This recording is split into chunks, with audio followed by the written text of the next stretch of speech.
ला street Bharat की संविधान कथा में आपका बहुत बहुत स्वागत है। साथियों, आज हम आर्टिकल 21 की बात करेंगे और 21 की बात करने का मूल कारण यह है कि अभी आपने देखा है कि कानपुर में किस तरीके से 300 करोड़ के आसपास कैश मिला है, 300 करोड़ की लगभग बेनामी प्रॉपर्टी मिली है, कई किलो सोना और चांदी मिला है। और आर्टिकल 21 क्या कहता है? आर्टिकल 21 कहता है भारत को कालाधन से मुक्त करो। आर्टिकल 21 कहता है, जो सुप्रीम कोर्ट के जजमेंट है वो कहते हैं भ्रष्टाचार को जड़ से खत्म करो। आर्टिकल 21 कहता है घूसखोरी को जड़ से खत्म करो, हवाला को खत्म करो, भ्रष्टाचार को खत्म करो।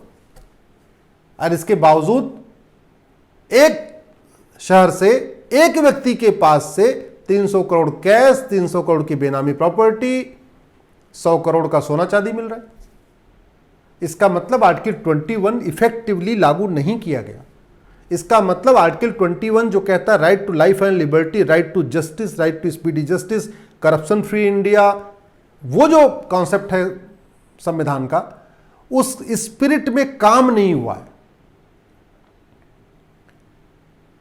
ये काला धन आता कैसे, इसको आप समझिए। पूरी दुनिया को उठा के देखिए। जिस देश में जितनी बड़ी करेंसी होगी उस देश में उतना ज्यादा काला धन होता है। इसीलिए आपको यूरोप की मैक्सिमम करेंसी 100 है, अमेरिका की मैक्सिमम करेंसी 100 है, भारत की मैक्सिमम करेंसी 2000 है। यह बहुत बेसिक सा नियम है। जितनी बड़ी नोट उतना ज्यादा हवाला, जितनी बड़ी नोट उतना ज्यादा भ्रष्टाचार, जितनी बड़ी नोट उतना ज्यादा काला धन। एक बेसिक कॉन्सेप्ट है। और एक कॉन्सेप्ट और है, जितनी छोटी नोट उतना ज्यादा विकास, जितनी छोटी नोट उतनी बड़ी अर्थव्यवस्था। नोट छोटी होती जाएगी, भ्रष्टाचार खत्म होता जाएगा, हवाला खत्म हो जाएगा, काला धन खत्म हो जाएगा, लेकिन विकास बढ़ता चला जाएगा, डेवलपमेंट बढ़ता जाएगा। पाकिस्तान में जो करेंसी 5000 की है, इसलिए वहां पे काला धन हमसे भी ज्यादा है, वहां हवाला हमसे भी ज्यादा है, वहां अराजकता हमसे भी ज्यादा है, वहां आतंकवाद हमसे भी ज्यादा है। यह बहुत बेसिक सा कॉन्सेप्ट है। क्यों? क्योंकि जितने भी देश विरोधी गतिविधियां होती हैं सबकी फंडिंग कालाधन हवाला से होती है। और कालाधन हवाला डिपेंड करता है करेंसी बड़ी है या छोटी। बड़ी होगी तो ज्यादा होगा, छोटी होगी तो कम होगा। एक सवाल कुछ लोग कह रहे थे जी 2016 में नोटबंदी हुई थी, तो नोटबंदी के बाद ये पैसा कैसे आया? मैं आपको एक बहुत बेसिक सी चीज पूछता हूं कि 2016 में नोटबंदी हुई थी या नोट बदली हुई थी? 2016 में डीमोनेटाइजेशन हुआ था या करेंसी एक्सचेंज हुआ था? 2016 में 500 की नोट बंद हुई थी या 500 की नोट बदली गई थी, 500 पुरानी के बदले 500 नई? 2016 में मेरा ऐसा मानना है, मैं गलत भी हो सकता हूं, लेकिन जितना मैंने इकोनॉमिक्स पढ़ा है और डिमोनेटाइजेशन को समझा है, डिमोनेटाइजेशन का मतलब होता है नोटबंदी, और नोटबंदी का मतलब बंद करना। जैसे नसबंदी, नसबंदी का मतलब नस को बंद कर दिया, ऐसे नोटबंदी का मतलब नोट को बंद कर दिया। 2016 में प्रधानमंत्री जिस कॉन्सेप्ट को लेके आए थे, उनका कॉन्सेप्ट था भारत से कालाधन खत्म करना, भ्रष्टाचार को जड़ से खत्म करना। लेकिन मुझे ऐसे लगता है कि बाद में उनको जो बाकी और भी नौकरशाह थे या नीति आयोग या बाकी लोगों ने क्या किया, कहीं ना कहीं उसको डिरेल कर दिया, उस पूरे योजना को ही डिरेल कर दिया। और डिरेल कैसे हो गया? 1000 की नोट बंद हुई और 2000 की चालू हो गई। 500 की बंद हुई लेकिन उसके बदले 500 नई आ गई। ये जो पैसा मिला है ये डिमोनेटाइजेशन का बाद का पैसा है। लेकिन आप वहां ध्यान से देखिए, जो करेंसी की नोट है वहां आपको 50 रुपए की एक भी करेंसी नहीं मिलेगी, 100 रुपए एक भी नहीं मिलेगा। वहां क्या मिलेगा? 500 और 2000। एक अटैची में आप 100 रुपए की नोट रखिए, अगर एक अटैची में 100 रुपए की नोट रखने से 1 करोड़ होगा, उसी में आप 500 की नोट रखेंगे तो 5 करोड़ हो जाएगा, 2000 की नोट रखेंगे तो 20 करोड़ हो जाएगा। बड़ा सीधा सा फार्मूला है। और पूरा का पूरा जो काला धन होता है, पूरा हवाला का रैकेट चलता है, वो अटैची में ही चलता है, कैश में चलता है।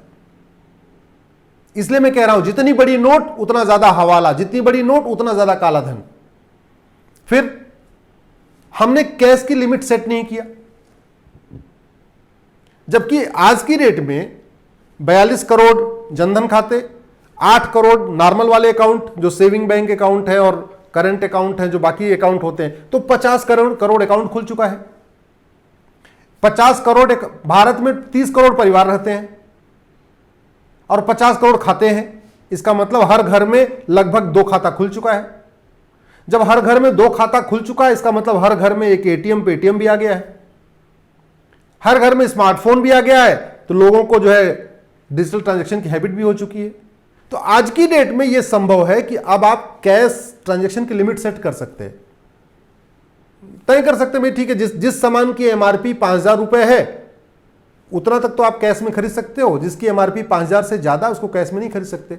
अगर हम ये कर देंगे तो काला धन एकदम खत्म हो जाएगा, काफी कम हो जाएगा। दूसरा, 130 करोड़ आधार बन चुके हैं।